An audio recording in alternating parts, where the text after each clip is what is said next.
रामायण।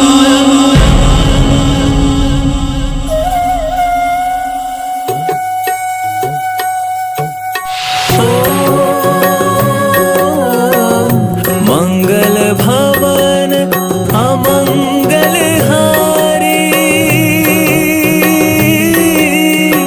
द्रवहु सुदशरथ अजर बिहारी।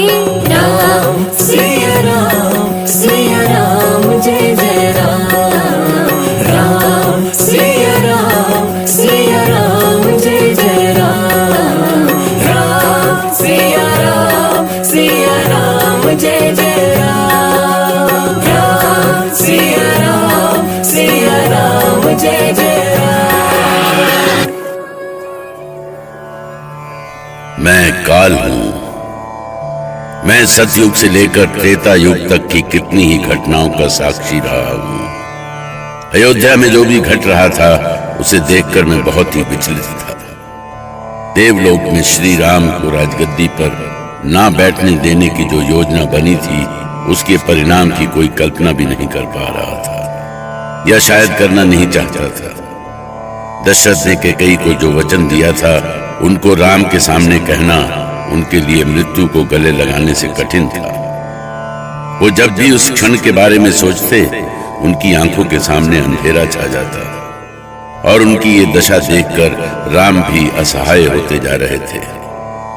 वो कभी पिता की ओर देखते तो कभी माता कैकेयी की ओर कि कोई तो उन्हें बताए कि पिता की इस गहरी पीड़ा का कारण क्या है। छोटी माँ, ये आप क्या कह रही हैं? मैं जो कुछ भी कह रही हूं सच कह रही हूं राम। महाराज ने जो मुझे वचन दिया है उसे वो कह नहीं पा रहे हैं, और वही वचन शूल की तरह महाराज के हृदय में चुप रहा है। बस उनके अस्वस्थ होने का कारण यही है। चुप हो जाइए महारानी कैकेयी, भगवान के लिए आप चुप हो जाइए। मुझे बोलने दीजिए महाराज। आप नहीं बोलेंगे तो मुझे तो बोलना ही पड़ेगा। कैकेयी, मुझे मत रोकिए महाराज। सच को कब तक छुपाया जा सकता है? और फिर आप वचन दे चुके हैं। मैं कुछ समझ नहीं पा रहा हूं। छोटी माँ, आप सब कुछ साफ साफ क्यों नहीं कहती? मैं समझाती हूं राम। महाराज अपने दिए गए 2 वचनों से बंधे हैं, और वही वचन इनकी पीड़ा का कारण है। नहीं महारानी कैकेयी, नहीं। अधिक क्रोध मत कीजिए महाराज। क्रोध से आपका स्वास्थ्य और बिगड़ेगा।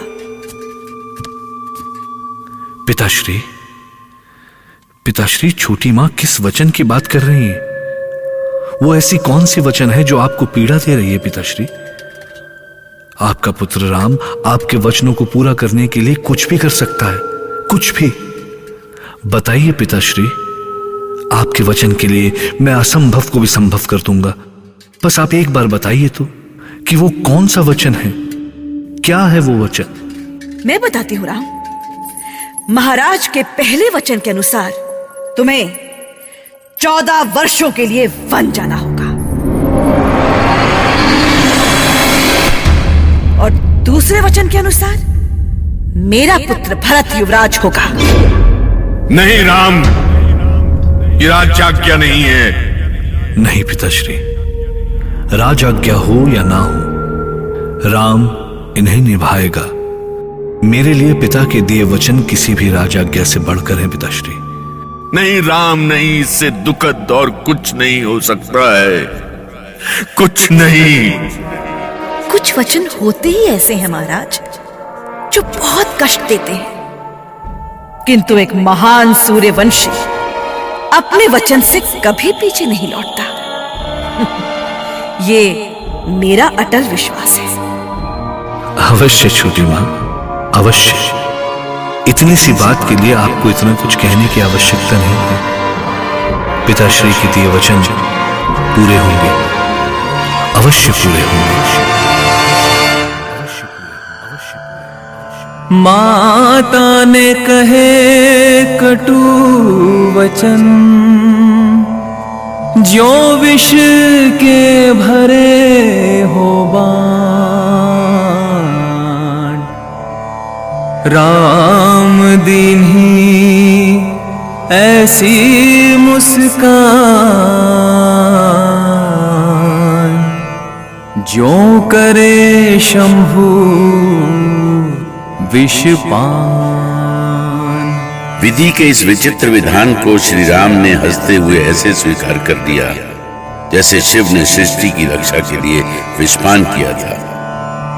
ऐसा लगा जैसे उन्हें सब कुछ पहले से ही पता हो। पिता के वचन पूरे करने का संकल्प करते हुए राम के मुख पर ऐसी मधुर मुस्कान थी जैसे कि मनोकामना पूरी हो गई थी। बस उन्हें एक ही चिंता थी। पिताश्री, आप इतनी छोटी सी बात के लिए दुख के सागर में डूब गए? क्यों पिताश्री, क्यों? क्या आपको अपने राम पर भरोसा नहीं था? बस अब अपने मन पर पड़े इस बोझ को उतार कर फेंक दीजिए और मुझे आदेश दीजिए कि मैं आपके दिए वचनों का पालन करके धन्य हो जाऊं।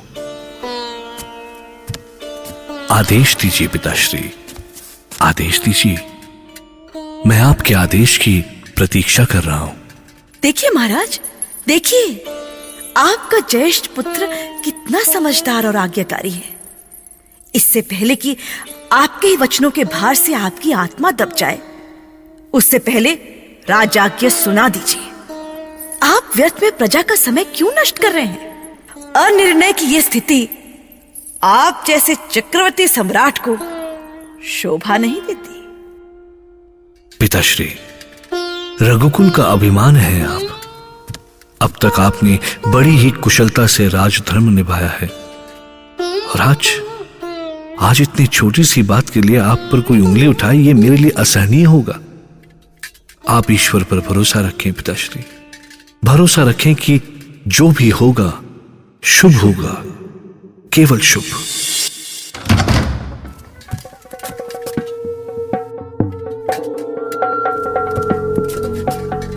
कुमार लक्ष्मण, हम इस विलंब का कारण नहीं समझ पा रहे हैं। राज्याभिषेक का मुहूर्त बीता जा रहा है, हवन यज्ञ भी समाप्त की ओर है, परंतु महाराज अभी तक नहीं आए। ऐसा क्या हो गया जो उन्हें लेने गए राम भी अभी तक नहीं लौटे?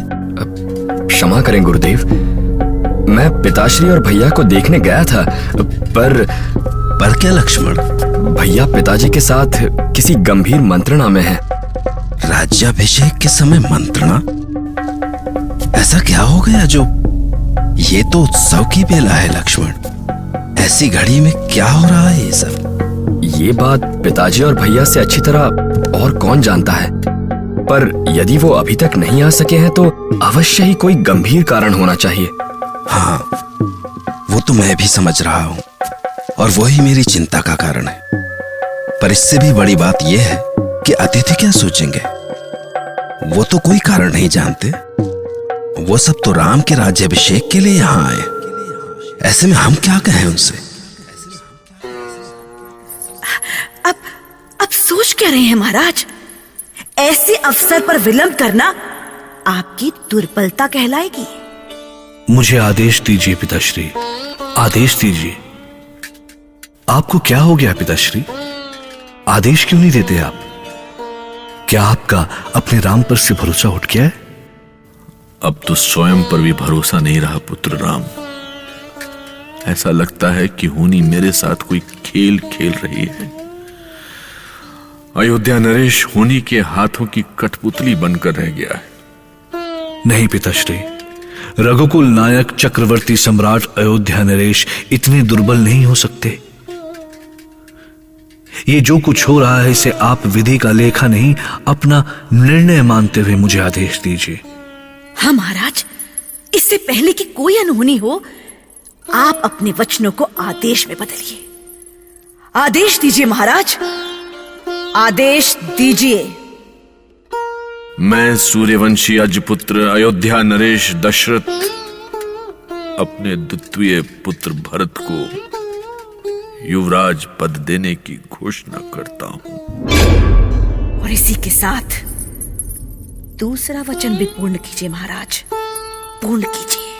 हाँ पिताश्री, आपके वचनों को पूरा करके मैं जन्मों जन्मों के लिए धन्य हो जाऊंगा। बोलिए पिताश्री, बोलिए, मैं आपका दूसरा वचन सुनने के लिए व्याकुल हूं। नहीं राम, नहीं, अब मुझ में साहस नहीं है। मैं और कुछ बोलूंगा तो मेरे प्राण मेरा साथ छोड़ देंगे। तो ठीक है पिताश्री, यदि आप आदेश नहीं देंगे तो आपके दूसरे वचन का सम्मान करते हुए मैं मातृ आज्ञा से वनवास के लिए प्रस्थान करूंगा। राम,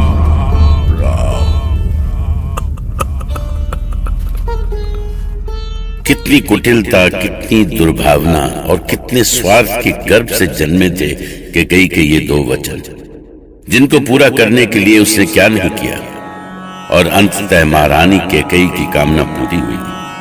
राम ने युवराज पद से मुक्ति पाकर स्वयं को धन्य समझा, पर महाराज दशरथ अपनी कुचली हुई आत्मा को कैसे समझाते कि अब उन्हें राम के बिना ही जीना होगा, उन राम के बिना जिनका यदि उन्हें पल भर भी मुख न दिखे तो उनकी आत्मा तड़प उठती थी।